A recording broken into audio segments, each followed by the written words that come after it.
بسم الله الرحمن الرحيم والمرسلات عرفا فالعاصفات عصفا والناشرات نشرا فالفارقات فرقا فالملقيات ذكرا عذرا أو نذرا السلام عليكم ورحمة الله وبركاته. الحمد لله نحمده ونستعينه ونستغفره ونعوذ بالله من شرور أنفسنا وسيئات أعمالنا من يهده الله فلا مضل له ومن يضلل فلا هادي له وأشهد أن لا إله إلا الله وحده لا شريك له وأشهد أن محمدا عبده ورسوله أما بعد رب اشرح لي صدري ويسر لي أمري واحلل عقدة من لساني يفقهوا قولي. கண்ணியத்திற்குரிய எல்லாம் உள்ள அல்லாஹ்வின் நல்லடியார்களே, எல்லாம் உள்ள ஏக இறைவனின் அருள் நம்மை எல்லாம் நல்வழிப்படுத்த வந்த நபிகள் நாயகம் ஸல்லல்லாஹு அலைஹி வஸல்லம் அவர்களின் மீதும் அவர்கள் வாழ்ந்து காட்டிய வழிமுறையை தங்களது வாழ்க்கை நெறியாக ஏற்று நடந்த அனைத்து நல்லோர் மீதும் பெருந்திரளாக பங்கேற்றிருக்கிற நம் அனைவர் மீதும் என்றும் உண்டாகுமாக. எல்லாம் உள்ள அல்லாஹ்வின் நல்லடியார்களே, நபிகள் நாயகம் ஸல்லல்லாஹு அலைஹி வஸல்லம் அவர்களின் சமுதாயத்திலேயே அல்லாஹ்வின் பாராட்டை பெற்ற ஒரு சிறந்த சமுதாயம் என்று நாம் அடையாளப்படுத்துவதாக இருந்தால் நபிகள் நாயகம் ஸல்லல்லாஹு அலைஹி வஸல்லம் அவர்களோடு சேர்ந்து பயணித்த நபி தோழர்களைத்தான் நாம் குறிப்பிடுவோம். உண்மையிலேயே நபி தோழர்கள் அவர்கள் இஸ்லாத்தை ஏற்ற காலகட்டம் மிக நெருக்கடியான காலகட்டம் என்பதாலும் இஸ்லாத்தை ஏற்றால் உயிரையே விட வேண்டிய சூழ்நிலை அச்சுறுத்துகிற ஒரு நிலை இருந்த போதிலும் தங்கள் உயிரை எல்லாம் துச்சமென கருதி இஸ்லாமிய மார்க்கத்தை ஏற்றுக்கொண்டதோடு இந்த இஸ்லாத்தை பிரச்சாரம் செய்வதற்காக தங்கள் உயிரையும் அர்ப்பணித்து பாடுபட்டமைக்காக நபி தோழர்கள் நம்மிலேயே நபிகள் நாயகம் ஸல்லல்லாஹு அலைஹி வஸல்லம் அவர்களின் சமுதாயத்திலேயே சிறந்த சமுதாயமாக கருதப்படுகிறார்கள். எல்லாம் உள்ள அல்லாஹ்வும் அந்த சமுதாயத்தை திருக்குர்ஆனிலே பாராட்டி சொல்கிறார். முஹம்மது ரசூலுல்லாஹ், முஹம்மது அல்லாஹ்வுடைய தூதர். வல்லதீன மஅஹு அஷித்தாஉ அலல் குஃபார், முஹம்மதோடு இருப்பவர்கள் நபி தோழர்கள். அஷித்தாஉ அலல் குஃபார், அவர்கள் இறை மறுப்பாளர்களிடத்தில் கடுமையான போக்கோடு நடந்து கொள்கிறார்கள். ஆனால் அதே நேரம் ருஹமாஉ பைனஹும், தங்களுக்கு மத்தியில் முஸ்லிம்களுக்கு மத்தியில் கொள்கைவாதிகளுக்கு மத்தியில் அன்போடும் பாச பிணைப்போடும் நடந்து கொள்கிறார்கள். எதிரிகளிடத்தில் பகை உணர்வை வெளிப்படுத்துகிறார்கள், கொள்கைவாதிகளிடத்தில் அன்பையும் பாசத்தையும் வெளிப்படுத்துகிறார்கள். அதை தொடர்ந்து அல்லாஹ் அந்த மக்களை பாராட்டி குறிப்பிடுகிறான். தராஹும் ருக்கான் சுஜ்ஜதை, அந்த மக்களை அல்லாஹ்விற்கு ருக்கு செய்பவர்களாக, அல்லாஹ்விற்கு சஜிதா செய்பவர்களாகத்தான் பார்க்கிறாய். அல்லாஹ்விற்கு கட்டுப்பட்டு நடக்கிறார்கள். யப்தகூன ஃபض்லன் மினல்லாஹி, அல்லாஹ்வின் புறத்திலிருந்தும் உள்ள அருளை தேடியவர்களாகவும் ஒரு ரிஸ்வானம், இறைவனின் திரு பொருத்தத்தை தேடியவர்களாக இறைவனுக்கு கட்டுப்பட்டு நிற்கிறார்கள். இந்த பாராட்டெல்லாம் எல்லாம் உள்ள அல்லாஹ் நபிகள் நாயகம் ஸல்லல்லாஹு அலைஹி வஸல்லம் அவர்களோடு சேர்ந்து பயணித்த சிறந்த சமுதாயமாக கருதப்படுகிற நபி தோழர்கள் குறித்து அல்லாஹ் குறிப்பிடுகிறார். அவர்கள் அல்லாஹ்விற்கு கட்டுப்படக்கூடியவர்கள், முஹம்மதோடு சேர்ந்து பயணிக்கிற இந்த நபி தோழர்கள் இறைவனுக்கு சஜிதா செய்பவர்கள், அல்லாஹ்வின் திரு பொருத்தத்தை நாடி செயல்படுகிற நன்மக்கள். மேலும் அல்லாஹ் அவர்களை பாராட்டுகிறார். சீமாஹும் ஃபீ உஜூஹிஹிம் மின் அஸரி சுஜூத், அவர்கள் இறைவனுக்கு கட்டுப்பட்டதின் அடையாளமாக அவருடைய முகத்திலேயும் சில தழும்புகளை நீங்கள் பார்ப்பீர்கள். லாலிக மஸலுஹும் ஃபி தௌராத், இவர்களுக்கான உதாரணம் இதுதான். தௌராத்தில் இவர்களுக்கான உதாரணம் இறைவனால் முந்தைய சமுதாயத்துக்கு வழங்கப்பட்ட தௌராத்திலும் கூட நபிகள் நாயகம் ஸல்லல்லாஹு அலைஹி வஸல்லம் அவர்களோடு கொள்கையில் சேர்ந்து பயணித்த நபி தோழர்கள் குறித்து அவர்களின் அந்த அடையாளங்கள் குறித்து தௌராத்திலேயும் குறிப்பிட்டு பாராட்டுகிறார். இறைவனால் பாராட்டை பெற்ற ஒரு சமுதாயம், இந்த கொள்கைக்காக பாடுபட்டவர்கள், இஸ்லாத்தை தங்கள் வாழ்க்கை நெறியாக நெருக்கடியான காலகட்டத்தில் ஏற்றது மட்டுமல்ல, அந்த இஸ்லாத்தை உலகின் மூலை முடுக்கெல்லாம் சென்று பிரச்சாரம் செய்தவர்கள்.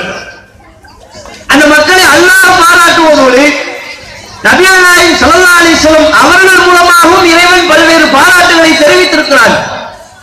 கைருல் குரூனி கரணி, தலைமுறைகளிலேயே சிறந்தவர்கள் எனது தலைமுறையை சார்ந்த மக்கள் தான்.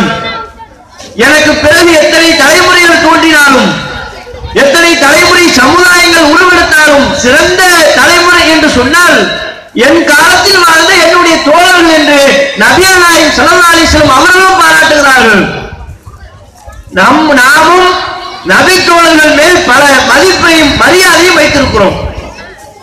எந்த அளவிற்கு நபி தோழர்கள் என்கிற சமுதாயத்தின் மீது இந்த இஸ்லாமிய சமுதாயம் இப்போது இருக்கிற தலைமுறையினர் காலம் காலமாக மரியாதையையும் மதிப்பையும் வைத்திருக்கிறோம் என்றால் அதற்கு மிகச்சிறந்த எடுத்துக்காட்டு என்ன? நம்ம பிள்ளைகளுக்கு பெரிதும் ஆசைப்பட்டு அவங்க பேரைத்தான் நம்ம வைக்கிறோம். எந்த பெரிய நபரை எடுத்துக்கொண்டாலும் சரி, ஒரு 2 தலைமுறைக்கு முன்பாக உங்க பாட்டன் பேர் என்ன, முப்பாட்டன் பேர் என்னன்னு கேட்டா தெரியாது. நம்முடைய பாட்டன் முப்பாட்டன் பேரை கூட நாம் நம்முடைய சந்ததிகளுக்கு வைப்பதில்லை, ஆசைப்பட்டு வைப்பதில்லை. சில நேரத்தில் பார்த்தா சில தம்பதிகளுக்கு ரொம்ப நெருக்கடியா போயிடும். உம்மாவுடைய உம்மா பேரை தான் வைக்கணும்னு வீட்டுல பெரிய ரகலே நடக்கும். தகப்பனாரு தாயெல்லாம் ரொம்ப எதிர்ப்பாங்க. ஏன் உம்மாவுடைய உம்மா பேரு ஜக்கம்மா, இதையா கொண்டு வைக்க முடியும்? அது ஐயாமி காலத்துல வச்சுட்டு போயிட்டாங்க, அதை உட்கார்ந்துகிட்டு வைக்கணுங்கிறாங்க. ஒரு அர்த்தமே இல்லை, சொல்வதற்கு அழகாகவே இல்லை. ஆனால் நாம் நம்முடைய பாட்டன் முப்பாட்டன் மீது வைத்திருக்கிற நேசத்தை விட, அவர்களை நினைவு கூறுவதை விட ஆசையாக அளவுக்கு அதிகமாக நாம் நேசிப்பது, நினைவு கூறுவது நபித்தோழர்கள் என்கிற இந்த சமுதாயத்தை தான். பிலால் என்று நம்முடைய பிள்ளைக்கு பெயர் வைத்து அழகு பார்க்கிறோம். சுமையா என்று நம்முடைய பெண்களுக்கு பெயர் வைத்து அழகு பார்க்கிறோம். ஆயிஷா, பாத்திமா என்று இந்த சமுதாயத்தில் அதிகமான பெயர்கள் நபித்தோழர்களின் பெயர்களை தான் பிரதிபலிக்கிறது. அந்த அளவுக்கு அந்த சமுதாயத்தை நாமும் நேசிக்கிறோம், மதிக்கிறோம். இப்படிப்பட்ட உயர்ந்த அந்தஸ்தை அவர்கள் எப்படி அடைந்தார்கள்? அல்லாஹ் திருக்குர்ஆனில் அவர்களை மிகவும் சிலாகித்து பாராட்டி சொல்வதற்குண்டான காரணம் என்ன? நம்முடைய உள்ளத்திலேயும் அவர்களுடைய நேசம் பதிந்து விட்டதனுடைய பின்னணி என்ன? அதற்கு ஒரே ஒரு காரணம் தான் உண்டு.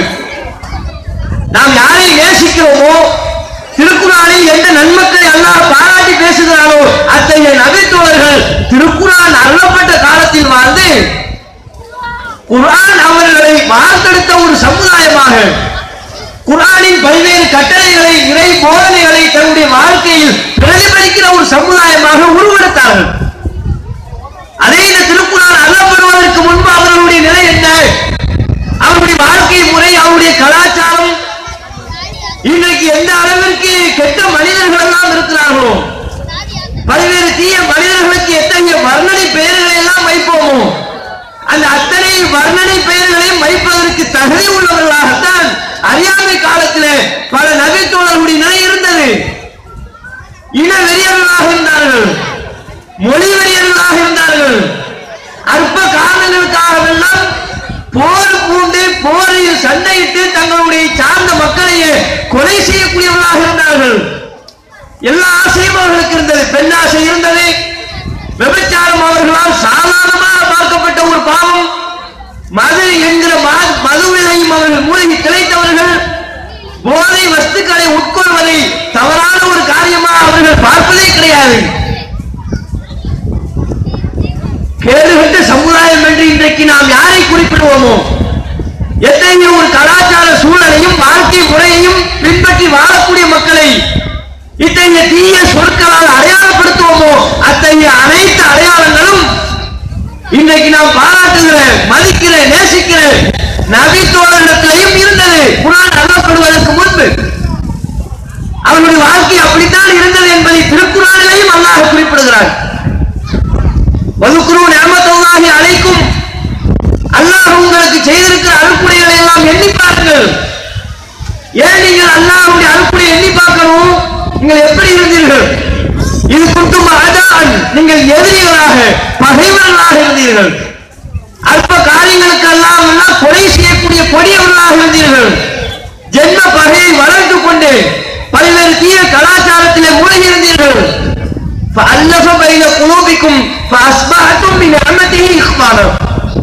அவன்தான் உங்களை எல்லாம் அல்லாஹ்வுடைய உள்ளங்களை ஒன்று திரட்டினான். தனது அனுப்புடையால் உங்களை சகோதரர்களாக மாற்றினான்.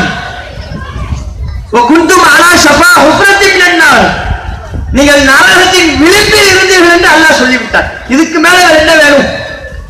நபி தோழர்களின் அறியாமை கால வாழ்க்கையை பற்றி, திருக்குர்ஆனின் போதனை அவர்களை வந்தடைவதற்கு முன்பாக உள்ள வாழ்க்கையை பற்றி அல்லாஹ் ஒரு வரியில் சொல்லிவிட்டார். நீங்கள் நரகத்தின் விளிம்பில் இருந்தீர்கள். நரகில் செல்வதற்குரிய அத்தனை காரியங்களும் உலகத்தில் இருந்தது. எந்தெந்த தீமைகளுக்கெல்லாம் தண்டனை நரகமோ அந்த அனைத்து தீமையும் உலகத்தில் இருந்தது. அல்லாஹ்தான் நரகத்தின் விளிம்பில் இருந்து உங்களை காப்பாற்றினார். குர்ஆனை அருளி தன்னுடைய அறிவுரைகளை உங்களுக்கு வழங்கி உங்களை நரகத்தினுடைய விளிம்பு பாதையில் இருந்து மீட்டெடுத்தார் என்று இறைவன் குறிப்பிடுகிறார். அவ்வளவு கொடூரர்களாக, ஒழுக்கமற்றவர்களாக, காட்டுமிராண்டி சமுதாயமாக இருந்தவர்களை இந்த திருக்குர்ஆன் அருளப்பட்டதற்கு பிறகு அவருடைய வாழ்க்கை எப்படிப்பட்ட ஒரு வாழ்க்கையாக மாறியது? இந்த குர்ஆனால் அவர்கள் ஒரு புடம் போட்ட சமுதாயமாக, துளி துளியாக செதுக்கப்பட்ட ஒரு சமுதாயமாக, குர்ஆனின் பல்வேறு போதனைகளை தங்களின் செயல்பாட்டின் மூலமாக பிரதிபலிக்கிற ஒரு வார்த்தெடுக்கப்பட்ட சமுதாயமாக அவர்கள் மாறினார்கள். இன்னைக்கு நாம் எல்லாம் நாகரிகம் வளர்ந்த காலம் என்று சொல்கிறோம். நாகரிகத்தின் உச்சியில் இருப்பதாக நம்மை நாமே பெருமைப்பட்டு பேசிக் கொள்கிறோம். இந்த நாகரிக வளர்ச்சி பெற்றிருக்கிற காலத்திலும் கூட பல்வேறு விதமான ஒழுக்கக்கேடுகள், அறியாமை கால பழக்க வழக்கங்கள், அறியாமை கால கூப்பாடுகள், மோசமான நடத்தைகள் என்று ஏராளமான மலிவான தீய குணங்கள் அதிகரித்திருக்கிறது. ஆனால் அந்த அறியாமை காலத்திலேயே, அதற்கு பிறகு அந்த காலகட்டத்தில் அவர்களுக்கு குர்ஆன் வழங்கப்பட்டதற்கு பிறகான அவர்களுடைய வாழ்க்கை விஞ்ஞான வளர்ச்சியில் உச்சியில் இருக்கிறோம் என்று சொல்கிற நாம் கூட அண்ணாந்து பார்க்கக்கூடிய வகையில் அவருடைய வாழ்க்கை முறை அமைந்திருந்தது. அடுத்தவன் பொருளை அபகரிக்கக்கூடிய மக்கள் குர்ஆனினுடைய போதனை வழங்கப்பட்டதற்கு பிறகு தங்கள் பொருளை வாரி இறைத்தார்கள். எளிய மக்களுக்கு வழங்கினார்கள். கஷ்டப்படுகிற மக்களுக்கு பொருளாதார உதவிகளை வாரி வாரி செய்தார்கள். அடுத்தவன் மனைவியை அபகரித்தவர்கள், பெண்களை துச்சமென கருதியவர்கள், திருக்குர்ஆனின் அறிவுரை அவர்களுக்கு வழங்கப்பட்டதற்கு பிறகு பெண்களை மதித்தார்கள். தங்களுடைய சொத்திலையும் அவர்களுக்கு பங்குண்டு என்று தங்கள் சொத்து பங்கீட்டின் போது பெண்களை சேர்த்தார்கள். வணக்க வழிபாட்டு உரிமைகளை வழங்கினார்கள். பெண்களை போற்றுகிற ஒரு சமுதாயமாக உருவெடுத்தார்கள். எப்போது? குர்ஆனின் போதனை வழங்கப்பட்டதற்கு பிறகு. நேர் உல்டாவான வாழ்க்கை. குர்ஆனுக்கு முன்பாக ஒரு வாழ்க்கை, குர்ஆனின் போதனை வந்தடைந்ததற்கு பிறகு அப்படிப்பட்டதொரு நாம் அனைவர்களும் பாராட்டி சிலாகிக்க வேண்டிய அளவுக்கு உண்டான ஒரு வாழ்க்கையை வாழ்ந்து காட்டினார்கள். சின்ன சின்ன விஷயங்கள் கூட அவர்கள் குர்ஆன் பெரிய அளவில் தாக்கத்தை ஏற்படுத்தியது. நபிகள் நாயகம் ஸல்லல்லாஹு அலைஹி வஸல்லம் அவர்களிடத்தில் பனு தமீம் என்கிற கோத்திரத்தை சார்ந்தவர்கள் வருகிறார்கள். தங்களில் ஒரு தலைவரை தேர்வு செய்ய வேண்டும் என்பது அவர்களது கோரிக்கை. ரசூலுல்லாஹ் பார்க்கிறாங்க, இந்த கோத்திரத்திற்கு, இந்த குலத்தாருக்கு யார் தலைவரா போற என்று நபிகள் நாயகம் ஸல்லல்லாஹு அலைஹி வஸல்லம் அவர்கள் கவனித்துக் கொண்டிருக்கும் போது அந்த சபையில அபூபக்கர் ரலியல்லாஹு அன்ஹு, உமர் ரலியல்லாஹு அன்ஹு என்று ஏராளமான நபி தோழர்கள் இருக்கிறார்கள். அபூபக்கர் அவர்கள் ஒரு ஆளை கை காட்டுறாங்க. வந்திருக்கிற ஒரு பெரிய கூட்டம். அந்த குலத்தார்களுக்கு, கோத்திரத்தாருக்கு தலைவரை நியமிக்க வேண்டும் என்பது அவருடைய கோரிக்கை. ரசூலுல்லாஹ் அந்த கோரிக்கை ஒப்படைச்சிட்டாங்க. சபையில் இருக்கிற அபூபக்கர் அவர்கள் பார்க்கிறாங்க, யா ரசூலுல்லாஹ், அல்லாஹ்வின் தூதரே, நீங்க இன்னார தலைவரா போடுங்க. அபூபக்கர் அவர்கள் ஒரு ஆளை கை காட்டுறாங்க. உமர் ரலியல்லாஹு அன்ஹு அவங்க பார்க்கிறாங்க, அல்லாஹ்வின் தூதரே, அவர்தான் வேண்டாம், அவர் சரிப்பட்டு வராது, இவரை போடுங்க. அபூபக்கர் அவர்கள் ஒரு நபரையும், உமர் அவர்கள் இன்னொரு நபரையும், வெவ்வேறு இரு நபர்களை குறிப்பிட்டு கை காட்டி இவரை தலைவரா நியமிச்சா நல்லா இருக்கும்னு சொல்றாங்க.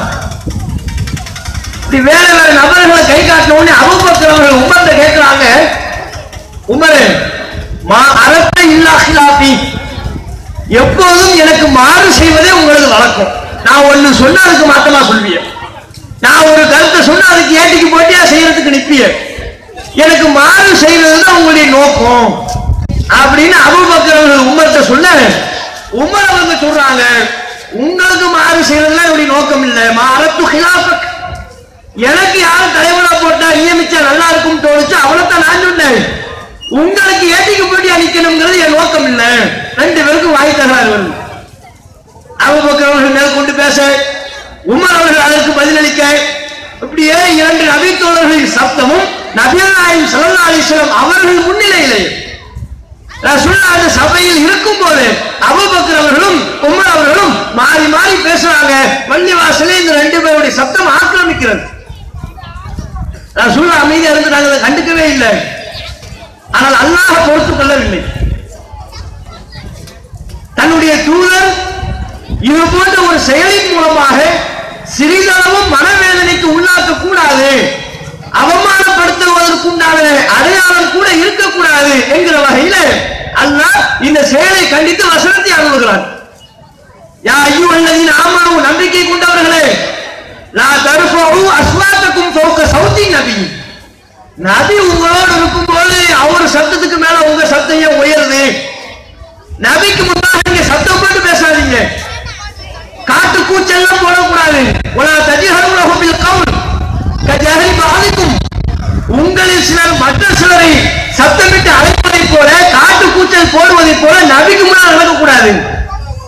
மீறி இது போன்ற செயலில் ஈடுபட்டால் அந்த ஹபத அமாலுக்கும் அன்தும் லா தஷ்குரூன், உங்களை அறியாமலே உங்க அமல் அழிஞ்சு நாசமா போயிடும். எச்சரிக்கை நல்லா வார்னிங் பண்றான். இவர்கள் தொடர்ந்து நல்லா திருக்குறான் வசனத்தை அருளி, நபிக்கு முன்னால சத்தம் போடாதீங்க, நபிக்கு முன்னால் கூச்சல் போடாதீங்க, மீறி நீங்க அவங்க அவமதிக்கிற வகையில காட்டு கூச்சல் போட்டீங்கன்னா உங்க அமல் அழிஞ்சு நாசமா போயிடும். அல்லாஹ் எச்சரிக்கிறான். இதற்கு பிறகு ஏற்பட்ட நிலை என்ன, எப்படி இந்த குர்ஆன் அவங்களுக்கு தாக்கத்தை உண்டு பண்ணுகிறது என்று பாருங்கள். அல்லாஹ்வின் வார்த்தை நபித்தோழர் என்கிற சமுதாயம் ஒரு புடம்போட்ட சமுதாயமாக உருவெடுத்தார்கள் என்றால் அதற்குரிய காரணி என்ன என்பதை சிந்தித்து பாருங்கள். இந்த வசனம் அருளப்படுகிறது, இருவரும் தங்கள் தவறை உணர்ந்து திருத்திக் கொள்கிறார்கள். அதன் உச்சம் என்னவென்று சொன்னால், உமர் ரலியல்லாஹு அன்ஹு அவர்கள் அதற்கு பிறகு நபிகள் நாயகம் ஸல்லல்லாஹு அலைஹி வஸல்லம் அவர்கள் இருக்கிற சபையில் வாய் திறந்து கருத்தை சொல்வதை குறைந்து விட்டது. கருத்தை சொல்வாங்களாம் ரொம்ப மெதுவா. நபிகள் நாயகம் ஸல்லல்லாஹு அலைஹி வஸல்லம் அவர்களுக்கே செவிமடுக்காத வகையில், அருகில் இருக்கிற ரசூலுல்லாஹ்வுக்கே கேட்காத அளவுக்கு தான் உமர் அவர்கள் ரொம்ப ரொம்ப குறைந்த சத்தத்தில் பேசக்கூடியவர்களாக மாறிவிட்டார்கள். உமர் இருந்து ரசூல் ஸல்லல்லாஹு அலைஹி வஸல்லம் அவங்களும் இருந்து ஏதாவது ஒரு கருத்தை கேட்டாங்கன்னு வைங்க, உமர் கருத்தை சொல்வாங்களாம், ரசூலுல்லாஹ் திருப்பி கேட்பாங்க. இன்னும் உமர் ஏதோ முணுமுணுத்தமா இருந்துச்சு, ஏதோ சொன்னமா இருந்துச்சு, என்னதான் சொன்னீங்க, கொஞ்சம் சத்தமா சொல்லுங்களேன் என்று அல்லாஹ்வின் தூதர் பல முறை திருப்பி கேட்கக்கூடிய அளவிற்கு உமர் அவர்கள் மிக மிக மெதுவாக பேசக்கூடியவர்களாக மாறிவிட்டார்கள். சின்ன செயலை கூட குர்ஆன் அவங்களுக்கு தாக்கத்தை உண்டு பண்ணியது. சாதாரணமான சத்தம், இயல்பாகவே உமர் அவர்கள் அதிக சத்தத்தோடு பேசக்கூடியவர்களாக இருந்திருக்கிறார்கள். தன்னுடைய இயல்பை கூட அல்லாஹ்வின் வசனத்திற்காக, இறைவனின் வார்த்தைக்காக மாற்றிக் கொள்ளக்கூடிய அளவிற்கு தாக்கம் பெற்றிருந்தது. குர்ஆனோடு அவர்கள் ஒன்றி போயிருந்தார்கள். அதே போன்று மற்றொரு சம்பவத்தை பாருங்கள். நபிகள் நாயகம் ஸல்லல்லாஹு அலைஹி வஸல்லம் அவர்கள் தனது பள்ளிவாசலுக்கு வருகிற ஒரு நபித்தோழரை பார்க்கிறார்கள். அவருடைய கையில தங்க மோதிரம் மாட்டப்பட்டிருக்கிறது. அதை பார்த்த உடனே ரசூலுல்லாஹ் கோபப்பட்டு அந்த மோதிரத்தை பிடுங்கி தூக்கி வீசுறாங்க. தூக்கி வீசுறது மட்டும் இல்ல, கடுமையான கண்டனத்தையும் அந்த நபித்தோழருக்கு பதிவு செய்கிறார்கள்.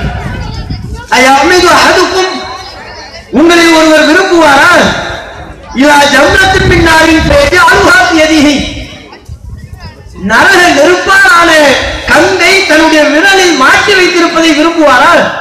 ஆண்களுக்கு தங்கம் ஹராம் இல்லை, பெண்கள் தங்களை அணிந்து கொள்வதில் தப்பில்லை. ஆண்கள் தங்களை அணியலாமா? கூட. அது ஆண்கள் தங்களை அணியக்கூடாதுன்னு சொன்னால், இப்போது இருக்கிற இளைய சமுதாயத்தை எல்லாம் எடுத்துக்கிட்டீங்கன்னு வைங்க, தங்கம் மட்டும்தான் அணியறது இல்லை, ஆனா வெரைட்டி வெரைட்டியா நகை போட்டிருக்கிறோம். அவனும் நாயும் ஒண்ணு சேர்ந்து போச்சுன்னு வைங்க, எது டாக்கு எது மனுஷனே தெரியல. கழுத்துல பாத்தீங்கன்னா இம்மாம் பெரிய சைனு தொங்குது, கையில ஒரு பெரிய சைனு, இடுப்புல கால்ல அவன் தோற்றமே வேறையா இருக்கு. இன்றைக்கு இதன் மூலம் நாம் பெற வேண்டிய படிப்பினே இதுதான். அறியாமை காலத்தில் வாழ்ந்த மக்களை இந்த குர்ஆன் எந்த அளவிற்கு உருமாற்றி இருக்கிறது, உடம்போட்டி இருக்கிறது. அறிவு புரட்சி வளர்ந்த, அறிவு புரட்சி அடைந்த ஒரு காலத்தில் வாழ்வதாக பெருமைப்பட்டுக் கொள்கிற நம்மில் இந்த குர்ஆன் எந்த தாக்கத்தை ஏற்படுத்தியது, என்ன மாற்றத்தை ஏற்படுத்தியது யோசித்து பாருங்கள். நபிகள் நாயகம் ஸல்லல்லாஹு அலைஹி வஸல்லம் அவர்கள் அந்த நபி தோழரின் விரலில் மாற்றப்பட்டிருந்த தங்க மோதிரத்தை வீசி கலத்தி எறிந்து விட்டு அல்லாஹ்வின் தூதர் தன்னுடைய கண்டனத்தை பதிவு செய்தார்கள். யா அமீது அஹதுக்கும், உங்களை ஒருவர் விரும்புகிறீர்களா, நீங்க விரும்புறீங்களா? யா ஜம்ரத்தின் மின் நாரின் ஃபயஜ அலுஹா ஃபி யதிஹி, நரக நெருப்பிலான கங்கை தன்னுடைய விரலில் மாற்றி வைத்திருப்பதை நீங்க விரும்புறீங்க, ஆசைப்படுறீங்களா என்று கோபப்பட்டு மோதிரத்தை தூக்கி வீசிட்டு போயிட்டாங்க. சபையில ரசூலுல்லாஹ் இல்ல, கண்டிச்சுட்டு ரசூலுல்லாஹ் போயிட்டாங்க. இப்ப பக்கத்துல உள்ள அவருடைய தோழர், அந்த சபையில இருந்த வேறும் ஒரு நபி தோழர் இந்த மோதிரத்தை கண்டி தூக்கி வீசினாங்கல்ல, இந்த மோதிரத்துக்கு சொந்த காட்ட சொல்றாங்க. அந்த ரசூலுல்லாஹ் போயிட்டாங்கல்ல, உன் மோதிரம் அந்த அழகு பாரு, குது காத்தம, உன் மோதிரத்தை நீ எடுத்துக்கொள், அதன் மூலம் பயன் அடைத்துக் கொள். அவர் தான் அணியக்கூடாது, அவர் வேறு யாருக்கும் அன்பளிப்பா செய்யலாமா? பெண்களுக்கு அதை வழங்கியிருக்கலாம் அல்லவா? அதை விற்றா கூட காசை பெற்றுக்கொண்டு அந்த காசில் பயனடைய முடியும். அப்ப பக்கத்தில் உள்ள நபித்தோழர் சொல்றாரு, உன் மோதிரத்தை எடுத்துக்கப்பா, எடுத்து அதன் மூலம் நன்மை அடைத்துக் கொள். அதற்கு அந்த நபித்தோழர் குறிப்பிடுகிறார், அல்லாஹ் என்று ஆணையாக அதை நான் எடுக்கவே மாட்டேன். எப்படி எடுப்பேன்? அல்லாஹ்வின் தூதர் அதை தூக்கி எறிந்து விட்டதற்கு பிறகு மீண்டும் அதை நான் போய் எடுப்பேனா? அல்லாஹ்வின் தூதருக்கு நான் கட்டுப்பட வேண்டும் இல்லையா? நரக நெருப்பாலான கம்பி என்று சொல்லிவிட்டதற்கு பிறகு அதன் பக்கம் என்னுடைய பார்வையை செலுத்தவே நான் தயாரில்லை. இதற்கு முன்பு அந்த மக்கள் எப்படி வாழ்ந்தார்கள்? எந்த ஒழுக்க மார்க்கம் இல்லை, கட்டுப்பாடு இல்லை, அடுத்தவன் பொருளை அபகரிப்பதற்கு பல்வேறு திட்டங்களை தீட்டியவர்கள். தன் பொருள் தன் கண் முன்னே கிடந்த போதும் அதை எடுப்பதற்கு அனுமதி இருந்த போதும் நபிகள் நாயகம் சொன்னார்கள் என்கிற ஒரே ஒரு காரணத்திற்காக, நபிகள் நாயகத்திற்கு கட்டுப்பட வேண்டும் என்று குர்ஆன் சொல்கிறது, அந்த ஒரு காரணத்திற்காக தன் பொருள் தன் கண் முன்னே கிடந்த போதும் அது தங்க மதிப்புமிக்க தங்க பொருளாக இருந்தும் கூட எடுக்க வேண்டாம் என்று ஒதுங்கி நிற்கிறார்கள். எப்படிப்பட்ட மாற்றம்னு பாருங்க. அடுத்தவன் பொருள் அபகரிச்சது ஒரு காலம், தன் பொருளை தன் கண் முன்னால் கிடந்த போதும் இது எனக்கு வேண்டாம். எப்போது அல்லாஹ்வின் தூதர் தடுத்து விட்டார்களோ, தூக்கி வீசி விட்டார்களோ, அதற்கு பிறகு அதன் பக்கம் நான் நெருங்குவது சரியில்லை, நெருங்க கூடாது. பொருளாசிய உள்ளத்திலிருந்து வீசி எறிந்திருக்கிறார்கள். இதெல்லாம் நம்முடைய சமுதாயம் படிப்படியாக பெற வேண்டுமா இல்லையா? சொல்ல போனால் இன்றைக்கு நம்முடைய சமுதாயத்தில் பொருளாதார ரீதியாகத்தான் பெரும் அளவு குழப்பங்களும் மார்க்கத்திற்கு முரணான நிகழ்வுகளும் அதிகரித்திருக்கிறது. நம்ம மார்க்கத்துக்கு முரணா என்னெல்லாம் பண்றோமோ அதுல பெரும் பகுதி பொருளாதாரத்தை அடிப்படையாக கொண்டதாகத்தான் இருக்கிறது. வியாபாரத்தில் மோசடி, அடுத்தவன் பொருளை அபகரிப்பது, அளவு நிறுவையில மோசடி செய்வது, வட்டி அடிப்படையில் பொருளாதாரத்தை ஈட்டுவது, வரதட்சணை என்று பெண் வீட்டாரிடமிருந்து பல்வேறு வகையில் பொருளாதாரத்தை அநியாயமான முறையில் நியாயமின்றி சுரண்டுவது, இது எல்லாமே எதை மையப்படுத்தியது? காசு பணத்தை மையப்படுத்தியதான் இருக்கு. எனக்குரிய பொருளாதாரம் அது எனக்கு போதுமானது என்று ஒரு அடியான் திருப்தி அடைவானையானால், எது நமக்கு ஹலாலோ அதை மாத்திரமே நான் எடுத்துக்கொள்வேன் என்று குர்ஆனுக்கு கட்டுப்பட்டவனாக இருந்திருந்தால், தனக்கு தடை செய்யப்பட்ட ஹராமான பிறருடைய பொருளுக்கு ஆசைப்படுவானா? இளைய சமுதாயம் இதிலிருந்து பாடத்தை படிப்படியே பெற வேண்டாமா? இன்றைக்கு பல இளைஞர்கள் திருமணம் செய்கிறார்கள். அவருடைய திருமண முறை எப்படி இருக்கிறது? இந்த வரதட்சணை என்று நாம் ஒரு வார்த்தையில சொல்லிடுறோம். ஆனால் திருமணத்தை ஒட்டி நடைபெறுகிற எல்லா விதமான அனாச்சாரங்களுக்கும் மைய புள்ளியாக இந்த வரதட்சணை தான் சுற்றி சுழன்று கொண்டிருக்கிறது. எதுக்கு ஒருத்த வரதட்சணை கேட்கலான்னு யோசிச்சு பாருங்க. வரதட்சணையாக ஒரு ஆண் மகன்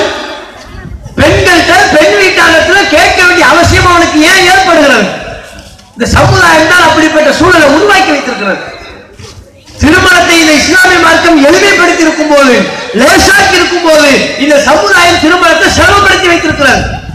கல்யாணம்னா சும்மா இல்ல, கல்யாணம்னா லேசப்பட்ட காரியம் இல்ல.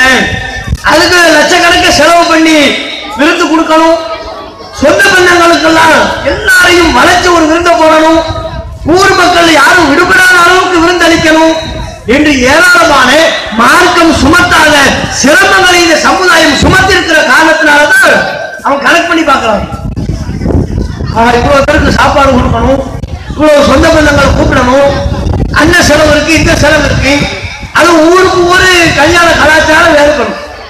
கல்யாணம் பண்ணிட்டான்னு வைங்க, உடனே அண்ணன் மனைவி, தம்பி மனைவி அல்லது வீட்டுல உள்ள மற்ற சொந்த பந்தங்கள்லாம் சேர்ந்துக்கிட்டு எனக்கு ட்ரெஸ் எடுத்து தரல, இவர் என்ன மச்சான், மானங்கட்ட மச்சான். கல்யாணம்னா ஒரு புது சேலை வாங்கி தரக்கூடாதா? நம்ம பிள்ளைக்கு ஒரு ட்ரெஸ் எடுத்துருக்க கூடாதா? எனக்கு உங்களுக்கு நீங்க கூட பிறந்த அண்ணன் தானே, உங்களுக்கு ஒரு சட்டை, புதிய சட்டை வாங்கி தந்திருக்க கூடாதா? அப்ப கல்யாணம்னா சொந்த பந்தங்களுக்கு ட்ரெஸ் எடுத்து கொடுக்கணும், அதை செய்யணும், இதை செய்யணும்னு ஏராளமான நடைமுறையை சுமத்திய காரணத்தினால நடைமுறை பார்க்கணும். இவ்வளவுக்கு நம்ம கிட்ட பொருளாதாரம் இல்லையே, நம்ம கிட்ட நிறைய இருக்குது, எவ்வளவு இருக்குது, பல லட்சம் இருக்குது, என்ன செய்யறது? பெண் வீட்டாக வாங்கிடுவோம். வரலாற்றை வாங்க வேண்டிய சூழலே அப்போதுதான் ஒரு ஆன்மகனுக்கு ஏற்படுகிறது. சமுதாயத்தின் நடைமுறையை பார்க்கிறான். அவன் திருக்குறானை பார்த்திருந்தால், நபிகள் நாயகத்தின் வாழ்வை பார்த்திருந்தால் எந்த சடங்கு சமுதாயமும் இருக்காது. திருமணம் இந்த மார்க்கத்தில் ரொம்ப லேசானதாக இருக்கும் இந்த சமுதாயத்தில். ஆனால் முஸ்லிம்களின் நடைமுறையை பார்க்கிறான்.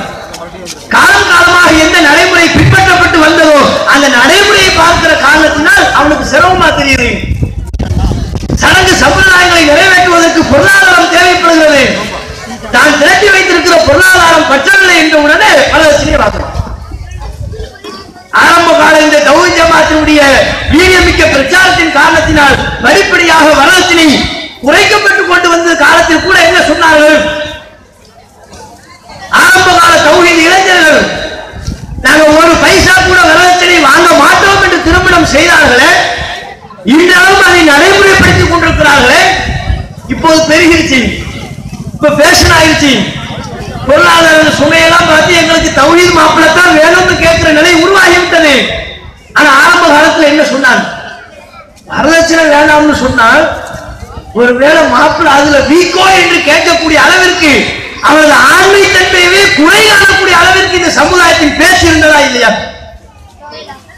நான் நபிவழிப்படி நடக்க போறேன், என் திருமணத்தை எளிமைப்படுத்த போறேன், நபிகள் நாயகம் சொன்ன அடிப்படையில பெண் வீட்டாரிடமிருந்து ஒரு நயா பைசா கூட வாங்காம நான் கல்யாணம் பண்ண போறேன் என்று வந்த இளைஞர்களை இந்த சமுதாயம் வரவேற்றதா? அவர்களுக்கு உரிய வரவேற்பை அளித்ததா? இல்ல. மாப்பிளைக்கு ஏதோ குறை இருக்கு, பின்ன இல்லாம வரதட்சணை வேண்டாம்னு சொல்லுவாரா? சொல்றாருன்னா ஏதோ குறை இருக்கு, இப்படி அவமானப்படுத்தினார்கள். அதையெல்லாம் உடைத்தெறிந்து இன்றைக்கு மிகப்பெரிய ஒரு மலர்ச்சியை, ஒரு மாற்றத்தை அல்லாஹ்வின் இந்த ஜமாத் செய்திருக்கிறார். இந்த ஜமாத்துடைய இளைஞர்கள் செய்திருக்கிறார்கள். ஆனால் சமுதாயம் இன்றும் முழுமையாக அத்தகைய அனாச்சாரங்களில் இருந்து விடுபடவில்லை. ஏன் கல்யாணம்னா இதுக்கு எல்லாத்தையும் ஏன் பார்க்கணும்? ரசூலுல்லாஹ் நமக்கு சொல்லித்தந்த திருமண முறையில ரொம்ப எளிமையானதா இல்லையா? ரசூலுல்லாஹ் எப்படிலாம் கல்யாணத்தை நடத்தி வச்சிருக்கிறாங்க. அப்துல் ரஹ்மான் இப்னு அவுஃப் அவர் திருமணம் முடிந்து நபிகள் நாயகம் ஸல்லல்லாஹு அலைஹி வஸல்லம் அவர்களுக்கு கூட தகவல் தெரிவிக்காமல் திருமணம் முடிஞ்சு வர்றாங்க. ரசூலுல்லாஹ் அவரை பார்த்து இந்த கல்யாண கலை அவரிடத்தில் தெரிந்திருக்கும் போல நபிகள் நாயகம் சொல்றாங்க, அப்துல் ரஹ்மான் என்ன கல்யாணம் பண்ணிருக்கீங்களா?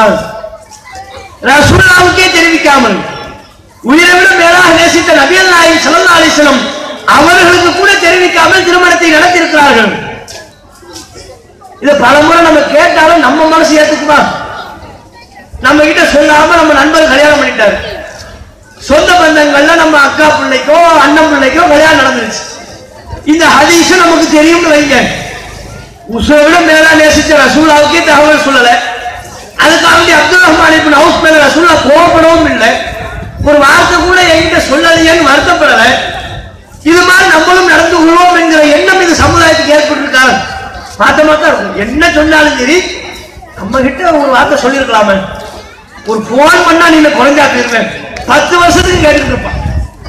கல்யாணம் ஆகி தன் நண்பனுக்கு தகவல் கொடுக்கலன்னு ஒரு பேச்சுக்கு உன் பேரை பத்தி எடுத்ததுக்கு பின்னாலும் சரி, நேஷனல் கடையில டீ குடிச்சிட்டு இருக்கும்போது அந்த பாவி உன் கல்யாணத்துக்கு நான் நீ கூப்பிடலையே, எப்போ பேரை பத்தி எடுத்ததுக்கு பின்னாலும்.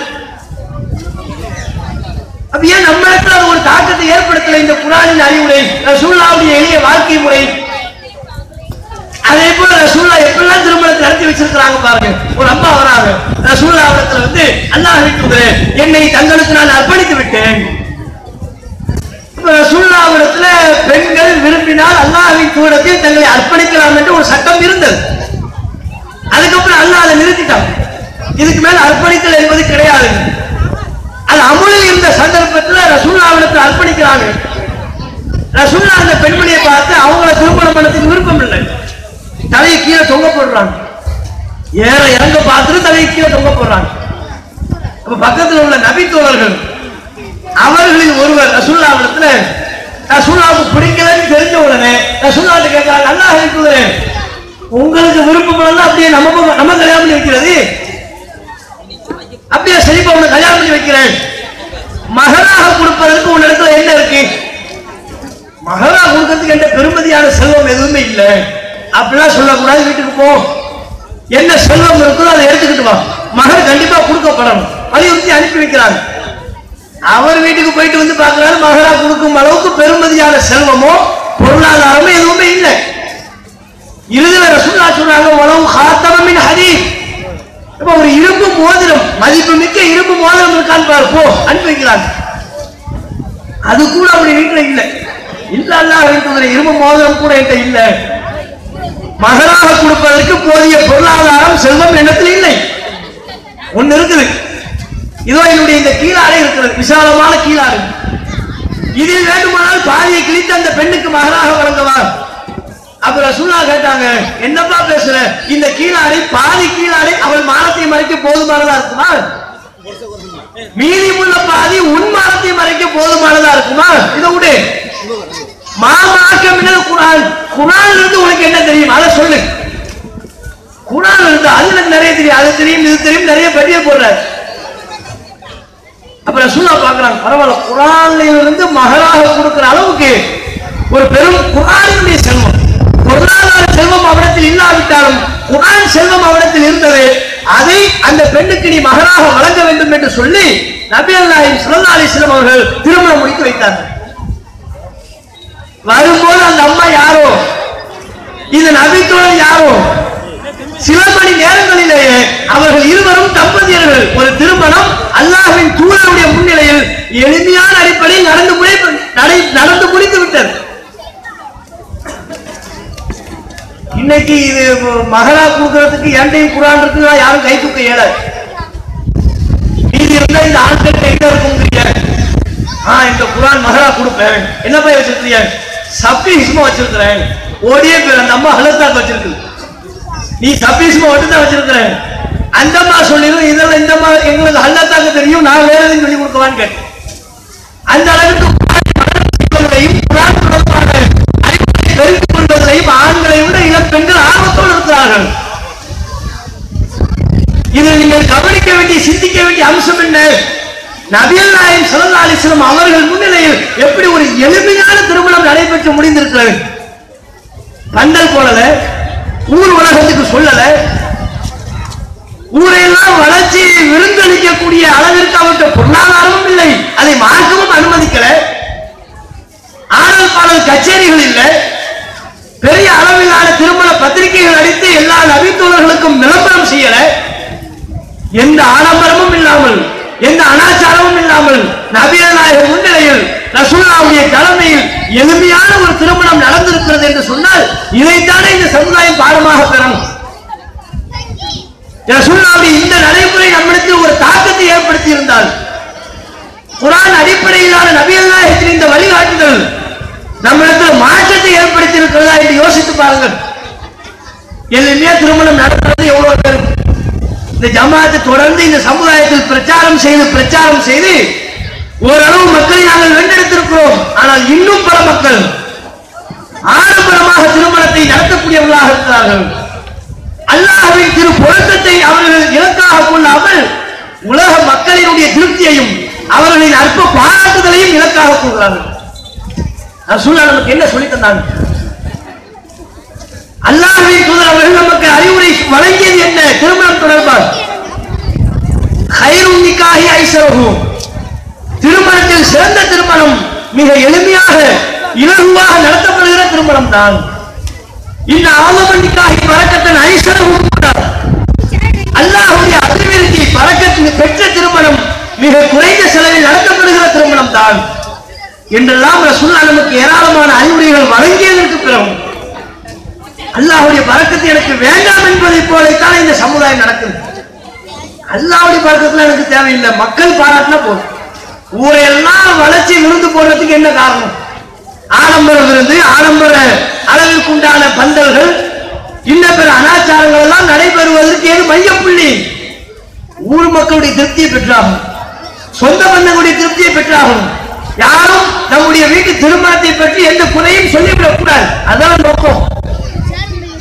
இது போன்ற மார்க்க நிகழ்ச்சி குர்ஆனோடு நம்மை தொடர்பை அதிகப்படுத்திக் கொள்வதை ஆர்வமூட்டக்கூடிய வகையிலான நிகழ்ச்சிகள் நடைபெறுவதற்கு பெரும் அளவுள்ள பொருளாதாரம் அடிப்படை. பொருளாதாரம் நம்மிடத்தில் எவ்வளவு இருக்குதோ அதை வைத்துதான் நாம இது போன்ற மார்க்க சொற்பொழிவு நிகழ்ச்சிகள் எல்லாம் அதிகமாக நடத்த இயலும். உங்களுடைய பொருளாதாரத்தை இந்த மார்க்க பணி, இந்த ஜமாத்தினுடைய பிரச்சார பணி தொடர்ந்து அதிகமான அளவில் நடைபெறுவதற்கு பொருளாதாரத்தை வாரி வழங்குங்க. சகோதரர்கள் பொருளாதார உதவியை உங்களிடத்தில் கேட்டு இருக்கிறார்கள். அல்லாஹ்வுடைய திருப்தியை இவர்கள் பார்த்திருப்பார்களே, ஆனால் இறைவனின் பொருத்தம் எங்களுக்கு போதுமானது, இந்த சமுதாயத்துடைய பொருத்தம் எங்களுக்கு தேவையில்லை என்று ஒரு முஸ்லிம் முடிவெடுத்திருப்பாரே, ஆனால் இந்த அனாச்சாரத்தை என்றைக்கும் ஒழித்திருக்க முடியுமா இல்லையா?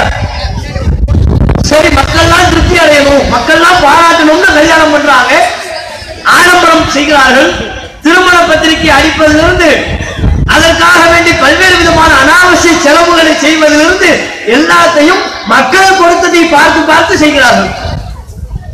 மக்கள் திருப்தியை பெற முடிஞ்சால் அல்லாஹ்வுடைய திருப்தி வேண்டாம் என்று திருமணத்தில் ஆடம்பரம் செய்யக்கூடிய இளைஞர்கள், ஜமாத்தார்கள், பெரியவர்கள், நீங்கள் யாரை இலக்காக வைத்து இது போன்ற அனாச்சாரத்தில் ஈடுபட்டீர்களோ அந்த ஊர் மக்களினுடைய சொந்த பந்தங்களுடைய திருப்தி உங்களுக்கு கிடைச்சிச்சா? ஒருத்தன் கூட குறை சொல்லாம போகலையா? நீங்க போட்டுக்கிற மேடை பந்தலை பார்த்து என்ன பந்தல் போட்டுக்கிறோம் ஒருத்தன் கூட குறை சொல்லலையா? நீங்கள் அளித்த ஆடம்பர விருதை பற்றி ஒரு நபர் கூட குறை சொல்ல மாட்டானா? நீங்க என்னதான் செலவு செய்து விருந்தளித்தாலும் சரி, குறை சொல்லக்கூடிய 4 பேர் இருக்கத்தான் செய்வோம். மக்கள் திருப்தி அவ்வளவு எளிதில் பெற்றுவிட முடியாது. ஒருத்தர் சொல்லுவான், நெய்ச்சோறு வைக்கிறதுக்கு பதிலாக பிரியாணி வச்சிருக்கலாமே. சரிங்க, நீங்க பிரியாணி வைப்பீங்க அடுத்த மகன் கல்யாணத்துல. அடுத்து அவன் சொல்லுவான், பிரியாணி ரொம்ப நெஞ்சரிக்குது, கொலஸ்ட்ரால் ஓவரா கூடுது, பிரியாணி வைக்கிறதுக்கு பதிலாக நெய்ச்சோறு வச்சிருக்கலாமே. சரி, அடுத்த கடைசி பையன் கல்யாணம் இருக்குது, ரெண்டையும் மிக்ஸ் பண்ணி வைப்போம்ல, ரெண்டையும் சேர்த்து வைப்பிய. அப்பவும் 2 பேரும் சொல்லிட்டு போவான், என்னடா இந்த வேகாத வெயில் காலத்துல இல்ல நோயில செத்துக்கிட்டு இருக்கிற காலத்துல நெய்ச்சோரையும் பிரியாணி போட்டு நம்மளையும் கொல்ல பாக்குறாங்க, வெறுஞ்சோறு வச்சிருக்கலாமே. என்ன செய்வீங்க நீங்க? 3 கலந்து கொடுத்தாலும் 2 கல் உப்பு கம்மி, சாம்பார்ல 2 கல் உப்பு கம்மி. கரெக்டா 2 கல் உப்பு தான் கம்மின்னு கரெக்டா டெஸ்ட் பண்ணிருப்பாங்க. எந்த லேபுக்கு போனாலும் இப்படிதான் ரிசல்ட் வராது. இவன் கண்டுபிடிக்கிறாரா இல்லையா? அப்ப யாருடைய திருப்தியை பெற வேண்டும் என்பதற்காக லட்சம் லட்சமாக செலவு செய்து இந்த சமுதாயத்தில் திருமணத்தை சிரமப்படுத்திருக்கிறீங்களோ, அந்த மக்களுடைய திருப்தி கிடைச்சிச்சா? குறை சொல்லாம போனாரா? இல்லையே. இது அல்லாஹ்வுடைய திருப்தியை நீங்கள் இலக்காக வைத்திருந்தால் இந்த ஆடம்பரம் தேவையில்லை, இந்த அனாவசிய செலவுகள் தேவையில்லை. எவ்வளவுக்கு எவ்வளவு செலவை குறைப்பீர்களோ அந்த அளவிற்கு அல்லாஹ்வின் பரக்கத் என்கிற அபிவிருத்தி அந்த குடும்பத்தாருக்கு கிடைக்கும். திருமண தம்பதியர்கள் தங்களுடைய வாழ்க்கையில் பரக்கத்து வேண்டும் என்று நினைத்தால் அதைத்தான் ரசூலுல்லாஹ் மணமக்களுக்கு பிரார்த்தனை செஞ்சாங்க. பாரக்கல்லாஹு லக் வ பாரக அலைக் வ ஜமா பைனகுமா ஃபி கைர். அல்லாஹ் உங்களை அகத்திலும் புறத்திலும் பரக்கத்தை உங்களுக்கு வழங்குவானாக. மணமக்களுக்கு தேவை பரக்கத்து, குடும்ப தம்பதியர்களுக்கு தேவை பரக்கத்து என்கிற அபிவிருத்தி. அந்த அபிவிருத்தி அல்லாஹ் கொடுப்பான். கண்ணுக்கு தெரியாத பேரர், அதை உணர்த்த இயலும், மாத்தியால் சொல்ல இயலாது. குறைந்த அளவிற்கே பொருளாதாரம் கிடைத்தாலும் கூட அதன் மூலம் நமது அனைத்து தேவைகளையும் நிவர்த்தி செய்யக்கூடிய அளவிற்கு அல்லாஹ் அருள் புரிவான். இதை பெறுவதற்கு இந்த சமுதாயம் முயற்சி செஞ்சால், இந்த குர்ஆன் நம்மிடத்தில் தாக்கத்தை ஏற்படுத்தியதால், இந்த குர்ஆன் தாக்கத்தை ஏற்படுத்தியது. அதே நபித்தோழர்கள் காலத்தில் பாருங்கள், பல இளைஞர்கள், நடுத்தர வயது மக்கள் குர்ஆனினுடைய அறிவுரையை கேட்டு தங்களுடைய இலக்காக சுவனத்தை பெற வேண்டும் என்று குறிக்கோளோடு செயல்பட்டார்கள். அந்த சொர்க்கத்திற்காக, அதை அடைந்தே தீர வேண்டும் என்பதற்காக எத்தகைய துன்பத்தையும் சகித்துக் கொண்டார்கள். அனஸ் பின் நதுர் என்ற நபித்தோழர் உஹது போர்க்களம், அந்த போர்க்களத்தினுடைய சூழல் வருவதற்கு முன்பாக நபிகள் நாயகத்திடம் சொன்னார்கள், அல்லாஹ்வின் தூதரே, பத்ர் போர்க்களத்திலே கலந்து கொள்வதற்கான வாய்ப்பு எனக்கு ஏற்படவில்லை. அடுத்து ஒரு போர்க்களத்தில் பங்கேற்பதற்குரிய வாய்ப்பை அல்லாஹ் எனக்கு வழங்கினால் நான் எப்படி செயல்படுவேன் என்பதை அல்லாஹ் பார்ப்பான் என்று தன்னுடைய பங்களிப்பு குறித்து பெருமிதத்தோடு அல்லாஹ்வின் தூதரிடத்திலே சொன்னார்கள். அவர்கள் சொன்னதற்கு பிறகுதான் உஹது போர்க்களத்தில் பங்கேற்பதற்கான வாய்ப்பு அவர்களுக்கு கிடைக்கிறது. உஹது போர்க்களத்தில் களமாடுகிறார்கள். அங்கே ஏற்பட்ட பல்வேறு குழப்ப நிலையின் காரணத்தினால் பல முஸ்லிம்களும் பின்னோக்கி புறமுதுகை காட்டி ஓடிக்கொண்டிருக்கிறார்கள். அந்த நேரத்தில் அனஸ் பின் நதுர் என்கிற இந்த நபித்தோழர் மாத்திரம் பல்வேறு நபித்தோழர்களை தனித்து தெரியக்கூடிய வகையில் அனைவர்களும் புறமுதுகிட்டு ஓடிக்கொண்டிருக்கிற சந்தர்ப்பத்திலே தான் தனி ஒருவனாக எந்த ஒரு கூட்டத்தையும் எதிர்பார்க்காமல் எதிரிகளை முன்னோக்கி சென்று கொண்டிருந்தார். தான் வழியிலே எதிர்கொள்கிற பல முஸ்லிம்களிடத்தில் கேட்டார்கள், எங்கே செல்கிறீர்கள், எங்கப்பா போறீங்க, ஏன் புறமுதுகிட்டு ஓடுகிறீர்கள்? அல் ஜன்னா, அல் ஜன்னா, அதோ அங்கே தானே சொர்க்கம் இருக்கிறது. எதிரிகள் படை சூழ்ந்து இருக்கிற இடத்தை குறிப்பிட்டு கை காட்டி சொன்னார்கள், எனக்கு சொர்க்கம் அங்கே தெரிகிறது. இன்னி அஜிதுரி ஹராமின் தூணி உஹதுமலை அடிவாரத்திலிருந்து சுவனத்தின் வாடையை நான் உணர்ந்து கொண்டே செல்கிறேன் என்று குறிப்பிட்டு முன்னேறி சென்றார். சொர்க்கம் அங்கப்பா இருக்குது, நீங்க எங்க போறீங்க? உங்களுக்கு சொர்க்கத்தின் வாடை வரவில்லையா? சுவனத்தின் வாடையை நீங்கள் உணரவில்லையா? நான் உணர்கிறேன், அங்கே உணர்கிறேன், அங்கதான் போறேன் போய்கிட்டு இருந்தாங்க. இறுதியில் ஷஹீதாக்கப்பட்டார்கள். உடல் அடையாளம் காண முடியாத அளவிற்கு சிதைத்து சின்னாபின்னமாக்கப்பட்டார்கள். காரணம், அவர்களுடைய கண்ணுக்கு தெரிந்தது அது ஜன்னா, சொர்க்கம். சொர்க்கத்தினுடைய பற்றி, சொர்க்கத்தின் ஆசை அவருடைய உள்ளத்தில் ஆழ பதிந்து விட்டதின் விளைவு சுவனத்தின் வாடையை உணரக்கூடிய அளவிற்கு பற்றி மிகைத்திருந்தது. எனக்கு சொர்க்கத்துடைய வாடை வருதுன்றாங்க. ஆனால் இன்றைக்கு இருக்கிற இளைய சமுதாயம் சுவனத்தின் வாடையை எண்ணி பார்க்கிறதா? இவர்களுக்கு ஒரு வாடை தெரிந்திருக்கிறது, நம்ம இளைய சமுதாயத்துக்கு ஒரு வாடை இருக்கு. அவர்கள் உணர்வது சுவனத்தின் வாடை அல்ல, போதையின் வாடை, கஞ்சாவின் வாடை, பீடியின் வாடை, இன்னும் பிற போதை வஸ்துக்களின் வாடையை தான் இவர்கள் உணர்கிறார்கள். அதுவும் குறிப்பாக இன்றைய தலைமுறை இளைய சமுதாயம் பல்வேறு வகையில் போதைகளை உட்கொள்ளக்கூடியவர்களாக மாறிவிட்டார்கள். பெரிய அபாயம் இருக்குங்க. நாம நம்முடைய பிள்ளைகளை ஒழுங்கா கவனிக்கவில்லை என்றால், பெரியவர்கள் இந்த இளம் சமுதாயத்தை சரியாக வழிநடத்த தவறுவார்கள். ஆனால் விளைவு எங்கே போய் நிற்கும் சொல்ல இயலாது. அந்த அளவிற்கு நவீன முறைகளிலே போதைகளை உட்கொள்ள பழகுகிறார்கள். பல செய்திகள் திருநெல்வேலி மாவட்டத்தில் நீங்க கேள்விப்பட்டிருப்பீங்க. பெயிண்ட் டப்பாவை தனியா எடுத்துட்டு போய் யாருக்கும் தெரியாம ஏதோ ஒரு சுமத்துக்கு பின்னால மறைந்திருந்து அதை முகர்ந்து பார்த்து போதை வயப்படக்கூடிய இளைஞர்கள் நம்ம இருக்கிறார்கள். அமெரிக்காவில் இல்ல, இன்னும் பிற அண்டை நாடுகள்ல இல்ல, நம்ம நாட்டுல, நம்ம ஊர்ல, திருநெல்வேலி மாவட்டத்தில் ஃபெவிகால். சில ஊர்கள்ல பெயிண்ட்னா, சில ஊர்கள்ல ஃபெவிகால். அதை எடுத்து வச்சுக்கிட்டு அதுக்கு ஒரு கூட்டத்தை சேர்ந்து செய்தாங்கன்னா 4 பேர் சேர்ந்தால போவாங்க. தனியா போறதுங்கிறது கிடையாது. 3 சைத்தான கூட சேர்த்துக்கிட்டு அதுக்கு குரூப் சேர்த்து அதுல ஒருத்தர் பழக மறுத்தா கூட அந்த ஒரு சைத்தான் சொல்லி கொடுப்பான். ஹெட் ஆஃப் த டிபார்ட்மெண்டா ஒருத்தர் இருப்பான். பீடி உரிக்க தெரியலனாலும் சரி, கஞ்சா அடிக்க தெரியலனாலும் சரி, பாலியல் ரீதியான விஷயங்கள்ல ஒன்றும் தெரியாதவனாக இருந்தாலும் எல்லாத்திலையும் தேர்த்தி விடுறதுக்கு ஒரு ஹெட் ஆஃப் த டிபார்ட்மெண்ட் ஒரு பெரிய இப்ளீஸ் கிடப்பான். பழகுப்பா, என்ன நீ எங்க செட்ல இருந்து போட்டு இதெல்லாம் பழகாம இருந்தா பெரிய செட்டு. எங்க செட்ல இருந்துட்டு உனக்கு பீடி குடிக்க தெரியலனா, சிகரெட் குடிக்க தெரியலனா, ஃபெவிகால் மூலமா எப்படி போதைய உடம்புல ஏத்தணும்ங்கிற நுணுக்கம் தெரியலனா கேட்டா தலை சுத்துது. இப்படிலாமா போதைய அருந்துகிறார்கள். ஃபெவிகால பலூன்ல ஊத்தி அதுல காற்றை செலுத்தி அந்த காற்றை மூக்குல ஏற்றுறது, அந்த காற்றை உடம்புல உரிவது என்று ஏராளமான பல்வேறு நுணுக்கமான வழிமுறையில இன்றைக்கு இருக்கிற இளைய சமுதாயம் போதையில் மாட்டி தவித்துக் கொண்டிருக்கிறார்கள். இவங்க குர்ஆன் என்ன மாற்றத்தை ஏற்படுத்துச்சு?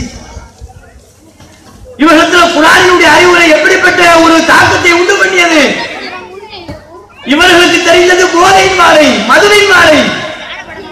அனஸ் பின் நதுர் அவர்கள் உணர்ந்தது சுவனத்தின் வாடை. அவங்க எங்க, நம்ம எங்க? சுவனத்தின் வாடை நம்மால் கற்பனை செய்ய எழுதுகிறதா? சொர்க்கம் என்று சொல்லப்பட்டால் எதை இழப்பதற்கு தயார் என்ற அந்த சமுதாயம் மாற்றெடுக்கப்பட்டார்களே. ஹராம் பின் மில்ஹான் என்ற நபித்தோழர் போர்க்களத்தில் கொல்லப்படுகிறார். போர்க்களம் இல்லை, அவர்களை தனியாக மார்க்க பிரச்சாரத்திற்காக அழைத்து செல்லும் போது பின்னால் இருந்து ஒருவன் அம்பை எய்து அவரை கொலை செய்கிறான். திடீரென்று தன்னுடைய வயிற்று பகுதியில், தன்னுடைய உடம்பின் முன்பகுதியில் அம்பை பார்க்கிறாரு. பின்னால் இருந்து ஒருவன் அம்பை பாய்ச்சி அவரை புறமுதுகிட்டு பின்னால் இருந்து கொலை செய்கிறான். அந்த அம்பை பார்த்த மாத்திரத்தில் அவர் சொன்ன வார்த்தை, புஷ்து ரப்பில் காபா, காபாவின் இறைவனின் மீது ஆணையாக நான் வெற்றி அடைந்து விட்டேன் என்று சொன்னார். எனக்கு சொர்க்கம் கிடைச்சிருச்சு, அல்லாஹ்வுடைய பாதையில் நான் கொல்லப்பட்டு விட்டேன், சுவனத்தை அடைந்து விட்டேன். தன்னுடைய உடம்பில் அம்பை பார்த்தனும் அவர் சொன்ன வார்த்தை புஷ்து, நான் வெற்றி அடைந்து விட்டேன் என்று சொன்னார். ஐயோ தொலைந்தேன் என்று அவர் அலறவில்லை, என்னை காப்பாற்றுங்கள் என்று பதறவில்லை. புஷ்து, எனக்கு வெற்றி, மறுமையில் எனக்கு வெற்றி, அல்லாஹ்வுடைய திருப்தி, அல்லாஹ்வுடைய மன்னிப்பு. அவர்கள் கண்ணுக்கு அதுதான் தெரிந்தது. அப்படி இருக்கிறோமா நம்ம?